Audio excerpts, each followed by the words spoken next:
दोस्तों 2 दिन के बाद यानी कि 7 जून 2025 को इंशाअल्लाह बकरीद का त्यौहार मनाया जाएगा। इसलिए सबसे पहले तो आप सभी को बकरीद 2025 की बहुत बहुत मुबारकबाद। आपका दिल करे तो आप भी हमें कमेंट बॉक्स में मुबारकबाद लिख सकते हैं। आज हम आपको बकरीद 2025 के मौके पर उत्तर प्रदेश से जारी की गई गाइडलाइन के बारे में बताने वाले हैं, जिसमें मुसलमानों के लिए खास 12 बातें लिखी गई हैं, जिनके बारे में जानना और इन पर अमल करना हर मुसलमान के लिए बहुत जरूरी है, वरना इस बार आप बहुत बड़ी मुसीबत में फंस जाओगे। इसलिए आज का यह वीडियो आप सभी के लिए बहुत खास है, आप इसको आखिर तक जरूर देखें। और सबसे पहले बकरीद आने की खुशी में आप इस वीडियो को दिल से एक लाइक जरूर कर दें और मेहरबानी करके इसे शेयर भी कर दें, ताकि और भी लोगों के पास में यह वीडियो पहुंच जाए। तो चलिए दोस्तों शुरू करते हैं। दोस्तों जैसा कि आप सब जानते हो, ये कुर्बानी करना हजरत इब्राहिम अलैहिस्सलाम की सुन्नत है, जिसको अल्लाह ताला ने हर मुसलमान पर वाजिब किया है। यही वजह है कि हर साल ईद उल अजहा के मौके पर तमाम मुसलमान कुर्बानी करते हैं। लेकिन अब जैसे ही बकरीद का त्यौहार करीब आता है तो भारत के अंदर तरह तरह की बातें होनी शुरू हो जाती हैं। कोई कहता है कि बकरीद के दिन लाखों करोड़ों जानवरों की हत्या की जाती है, बेजुबान जानवरों को मुसलमान काट देते हैं। तो कोई कहता है कि मुसलमानों को केक काटकर बकरीद का त्यौहार मनाना चाहिए। और यही नहीं, इस वक्त तो कई राज्यों से यह खबर भी निकलकर सामने आ रही है कि उन राज्यों में आज से यानी कि 3 जून से 8 जून तक पशु बाजार को पूरी तरह से बंद कर दिया जाएगा। अब वहां पर किसी भी तरह के जानवर की कोई खरीद बिक्री नहीं होगी। इसके अलावा पूरे देश भर में जगह जगह पर बकरीद को लेकर तरह तरह की पाबंदियां भी लगाई जा रही हैं। इन सब के बीच अभी अभी उत्तर प्रदेश से बकरीद को लेकर एक गाइडलाइन भी जारी की गई है, जिसमें 12 पॉइंट्स बताए गए हैं, यानी कि जिसमें 12 ऐसे काम बताए गए हैं जिनके बारे में हर मुसलमान को जानना और इन पर अमल करना बहुत जरूरी है। आज हम आपको इन्हीं बातों के बारे में बताने वाले हैं, लिहाजा आप इस वीडियो को आखिर तक गौर से जरूर देखना।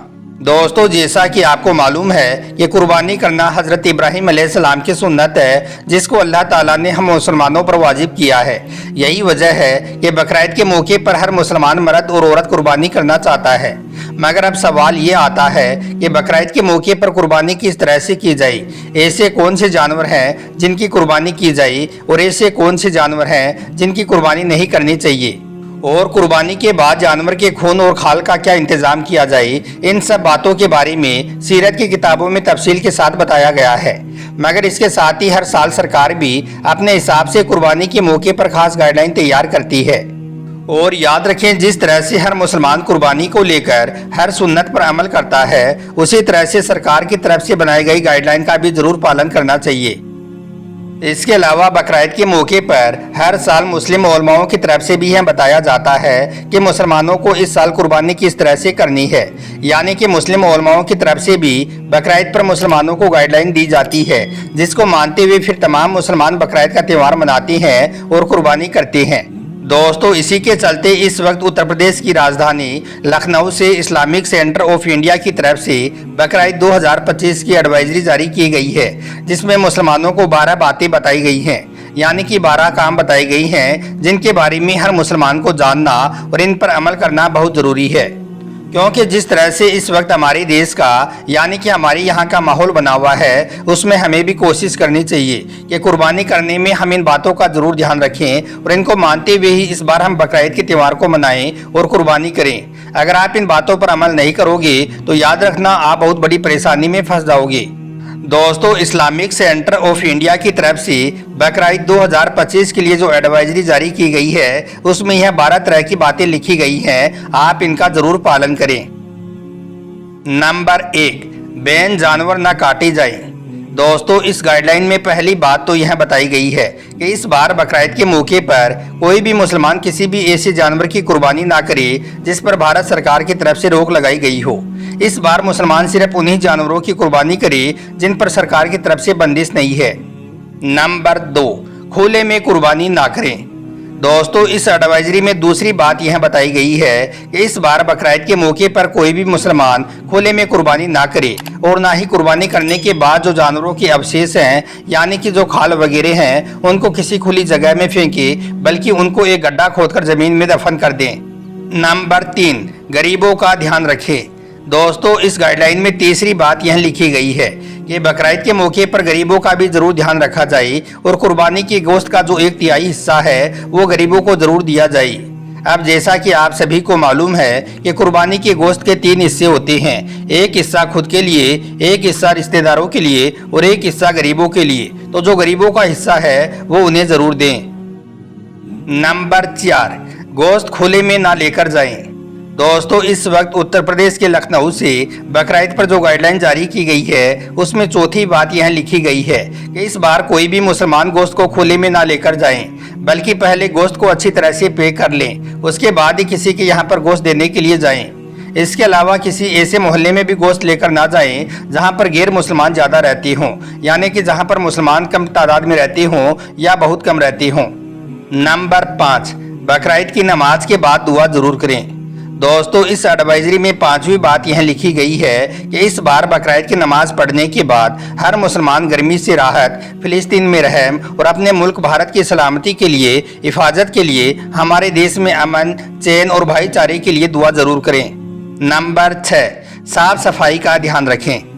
दोस्तों बकरीद 2025 पर इस्लामिक सेंटर ऑफ इंडिया की तरफ से जो एडवाइजरी जारी की गई है उसमें 6ठी बात यह लिखी गई है कि इस बार बकरीद के मौके पर और ख़ास तौर पर कुर्बानी के दौरान हर मुसलमान का साफ सफाई का जरूर ध्यान रखना चाहिए, यानी कि जगह जगह पर गंदगी ना फैलाएं। नंबर 7, भीड़ लगाकर कुर्बानी ना करें। दोस्तों इस गाइडलाइन में 7वीं बात यह बताई गई है कि इस बार कोई भी मुसलमान पब्लिक प्लेस में सामूहिक कुर्बानी ना करें, यानी कि कोई भी भीड़ लगाकर कुर्बानी ना करें। और इसके साथ ही इस बात का भी जरूर ध्यान रखा जाए कि कोई भी इस बार खुली जगहों पर भी कुर्बानी ना करे। नंबर 8, कुर्बानी की फोटो या वीडियो सोशल मीडिया पर ना डालें। दोस्तों इस एडवाइजरी में 8वीं बात यह लिखी गई है कि इस बार बकरीद के मौके पर और ख़ास करके कुर्बानी करते वक्त की कोई भी फ़ोटो या कोई भी वीडियो ना बनाएं और फिर ना ही उसे सोशल मीडिया पर जैसे कि फेसबुक, यूट्यूब या इंस्टाग्राम पर अपलोड करें। नंबर 9, कुर्बानी का खून नालियों में ना बहाएं।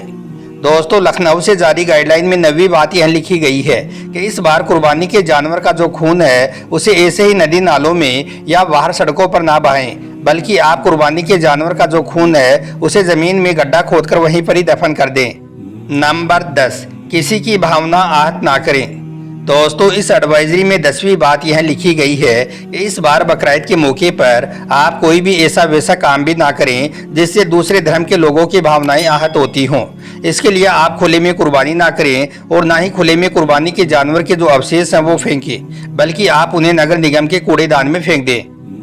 नंबर 11, सरकार के आदेशों का पालन करें। दोस्तों इस्लामिक सेंटर ऑफ इंडिया की तरफ से बकरीद 2025 पर जो गाइडलाइन जारी की गई है उसमें 11वीं बात यह लिखी गई है कि इस बार बकरीद के मौके पर सरकार की तरफ से जो भी कोई आदेश आई, प्रशासन और नगर निगम की तरफ से जो भी कोई निर्देश आई, आप उनका पालन भी जरूर करें, यानी कि बकरीद के मौके पर कोई भी काम प्रशासन के निर्देशों के खिलाफ ना करें। और नंबर 12, अफवाह ना फैलाएं। दोस्तों इस गाइडलाइन में 12वीं और आखिरी बात यह लिखी गई है कि इस बार बकरीद के मौके पर कोई भी मुसलमान सोशल मीडिया पर किसी भी तरह की कोई अफवाह ना फैलाई और ना ही कोई आपत्तिजनक पोस्ट सोशल मीडिया पर डाले, क्योंकि ऐसा करने से माहौल बिगड़ता है। तो दोस्तों इस वक्त उत्तर प्रदेश की राजधानी लखनऊ से इस्लामिक सेंटर ऑफ इंडिया की तरफ से बकरीद 2025 पर यह एडवाइजरी जारी की गई है। इसमें यह 12 तरह की बातें लिखी गई हैं। 2 दिन के बाद बकरीद का त्यौहार आने वाला है, इसलिए आप सब इस मौके पर इन 12 बातों का जरूर ध्यान रखें। अल्लाह से दुआ है कि अल्लाह पाक हमारे देश भारत में अमन, चैन और भाईचारा कायम रखे और हम सबको खुशी खुशी बकरीद का यह त्यौहार मनाने की तौफीक दे। आमीन, अल्लाहुम्मा आमीन। एक बार आप भी कमेंट बॉक्स में आमीन जरूर लिख दें। आपका वीडियो देखने के लिए बहुत बहुत शुक्रिया।